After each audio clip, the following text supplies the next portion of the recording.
Eu ouvi atentamente a entrevista ontem do Mário, e o que aconteceu primeiro é lamentar um pouco.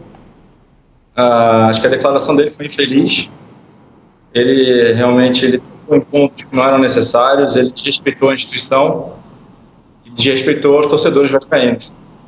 Então, hoje, sentado nessa cadeira, é meu papel realmente ter que rebater alguns dos tópicos para reorganizar a história, né? Porque de vez em quando a gente está ouvindo algumas verdades que não são verdades e isso acaba impactando diretamente no nosso dia a dia. Então, eu estou aqui para tentar rebater cada um desses tópicos e agradecer um pouco o momento de vocês aqui.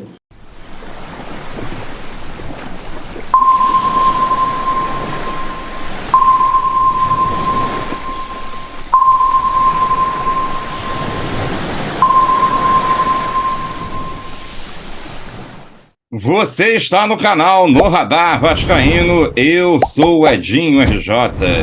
Juntos para mais um vídeo aqui no canal e a coisa do Maracanã tá pegando, hein? Hoje o CEO do Vasco, Luiz Melo, participou lá do Seleção Sport TV, tendo aí o seu direito de resposta às falas e até, entre aspas, acusações do presidente do Fluminense, o Mário Bittencourt, que acusou o Vasco de desrespeitar, né, a dupla Fla-Flu com essa imposição de jogar no Maracanã. O Luiz Melo participou e ele respondeu sobre a fala do presidente do Fluminense no programa Seleção Sport TV. E sem perda de tempo, para o vídeo não ficar longo, vou colocar agora para você o que o CEO respondeu. Acompanhe aí. Primeiro que o Vasco destroçou o gramado. Eu acho que a gente pode ir tópico a tópico. Não faz nenhum sentido quando você tem 10 jogos, você tem 9 jogos e o Vasco jogou pela 10ª vez. O gramado já estava ruim, isso é fácil de você comprovar, você tem fotos, você tem jornalistas, os próprios jornalistas que cobrem o Fluminense falaram que o gramado já estava se deteriorando, e agora veio que a culpa é exclusivamente do Vasco, que não faz nenhum sentido. Assim, é a mesma coisa numa conversa um pouco mais descontraída se a gente falar que eu tomei 9 cervejas, mas a 10ª é que me impactam, 10 chopes, 10 cebola, 10 alguma coisa, assim, não é isso. Você tem uma sequência lógica e que realmente deteriora um pouco mais o gramado. Então, isso para mim é uma mentira você falar isso, que não faz nenhum sentido. O segundo tópico, que eu acho que a gente pode levantar também, é a questão do jogo de segunda-feira, que o Vasco não quis jogar segunda-feira em São Januário, no Maracanã, porque ele tem algum receio sobre prejuízo. Ele está sendo incoerente.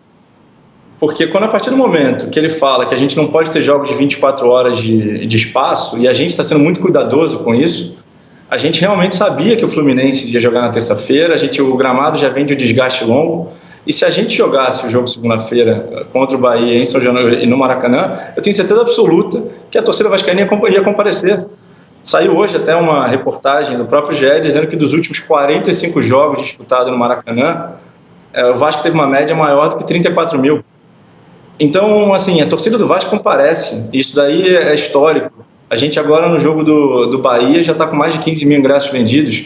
Então isso acaba sendo uma falácia que, de novo, não faz nenhum sentido. A torcida do Vasco é atuante, ela é participativa e ela tem que ser respeitada. Por essa razão, a gente entende que, já que o próprio Fluminense, que é interveniente desse contrato, né, o nosso contato todo é com o Flamengo, disse que não tem problema, a gente, assim que acabar a reunião, essa entrevista aqui, eu já pedi para o meu jurídico entrar em contato com o Flamengo, porque o Vasco vai pedir que o jogo do Santos, no dia 14, seja realizado no Maracanã.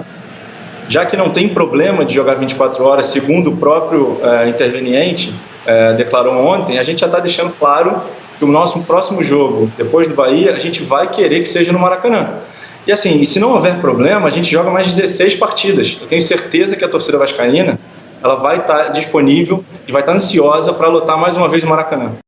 Bom, eu achei que ele veio com uma fala muito mansa, né? Poderia ser mais incisivo, mas, de repente, é o estilo dele. Ele não quer também se indispor, mas já deixou o recado que dia 14 o Vasco pretende jogar no Maracanã contra o Santos. portanto, que a dupla Fla-Flu se vire, já que eles ganharam pela 7ª vez a concessão lá do Maracanã, mas ainda não podem se auto-intitular donos. Então o Vasco deve realmente brigar pelo Maracanã e ainda vai, né, conforme o próprio CEO disse, que talvez o Vasco jogaria até as 16 partidas do campeonato. Já pensou? Isso ia criar um transtorno danado aí para eles, mas que se danem, eles que são brancos, que se entendam, não é verdade? Bom, ontem tivemos também um novo piadista, um novo humorista no cenário aí do futebol. Chama-se Mauro César, que veio fazer essa piadinha aqui. Pensei que durante um bom tempo o Vasco, sendo SAF ou não, nunca quis o Maracanã. Ele só quer o Maracanã na hora boa. A melhor definição que eu vi sobre isso foi de um amigo tricolor, torcedor do Fluminense, o Lauro Aires. Ele escreveu o seguinte na rede social: o Vasco, eu não vou falar as marcas evidentemente, o Vasco é aquele cara que vai no churrasco, leva uma caixa de cerveja barata e quer beber só da boa, que os outros levaram. Tem muito isso. Sabe? Não é isso? Todo mundo, tem que levar aquela cerveja X. Tá? O cara, beleza, marca tal. Todo mundo leva aquela melhor, né? Mais cara. Levava malte 90. O cara, que não tem mais. Não tem mais. O cara levava malte 90, que o pessoal chamava de malte nojenta. Exato. Aí leva malte 90. E, pô, na hora mistura ali, né? E bebe também da boa. No final, vai ficar só dele, todo mundo já tá meio mamado mesmo, vai tomar aquela porcaria. Agora eu gostaria que você deixasse aí seu comentário com relação a essa fala aí do Mauro César. Deixe seu elogio, né, para ele aí no seu comentário, que eu quero ver. Bom, ainda falando de situação do Maracanã, eu pedi para alguns agentes políticos do Vasco que se pudesse se manifestar com relação para rebater essa fala do presidente Mário Bittencourt ontem, do Fluminense. Infelizmente, apenas 2 pessoas me responderam.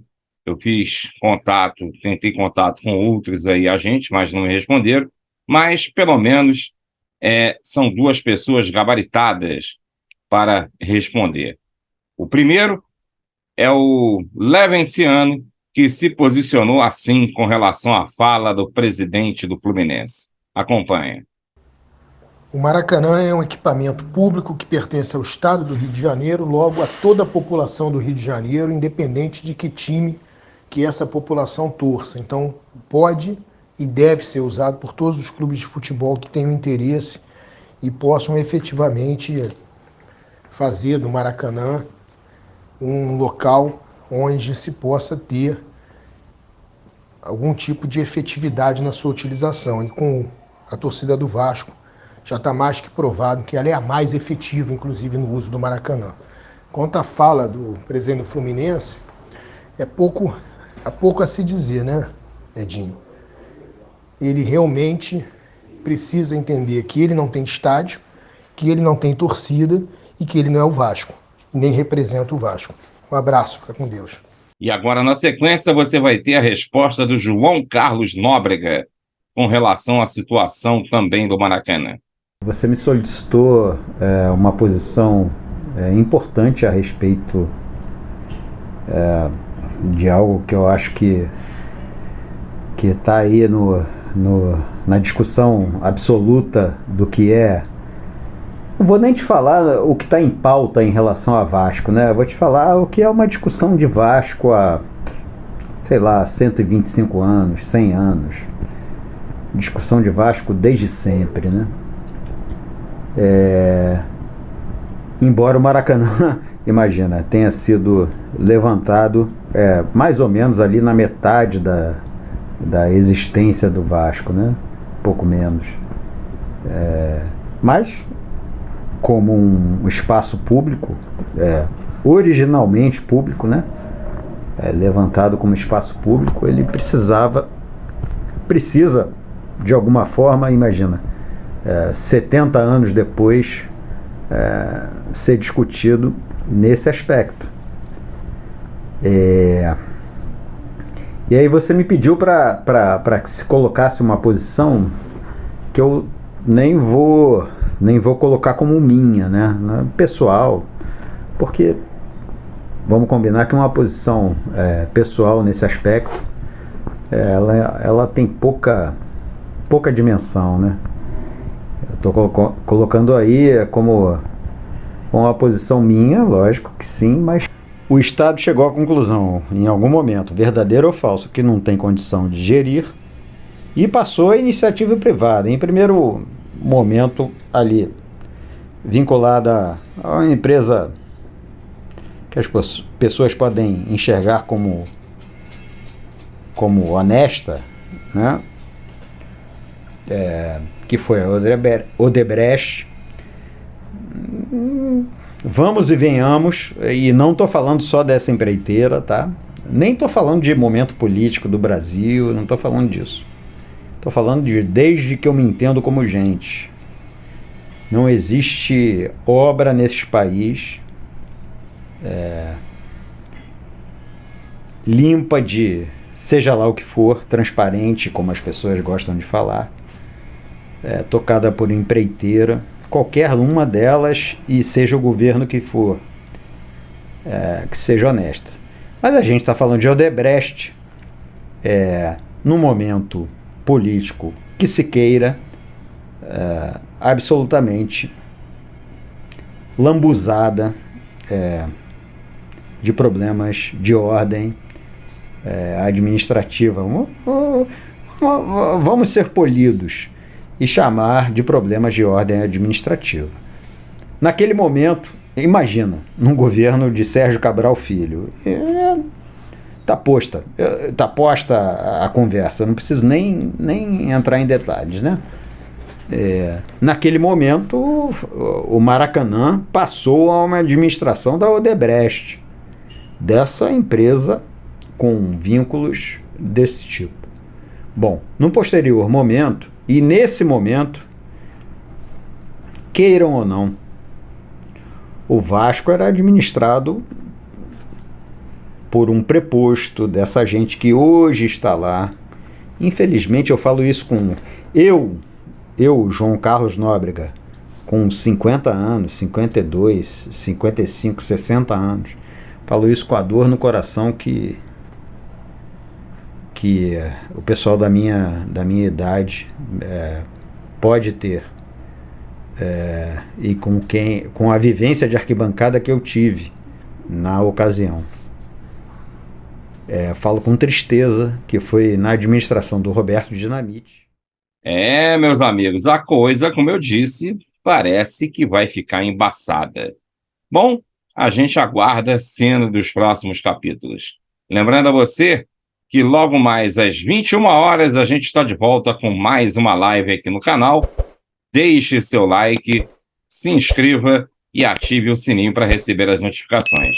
A gente se vê daqui a pouquinho. Um forte abraço e valeu!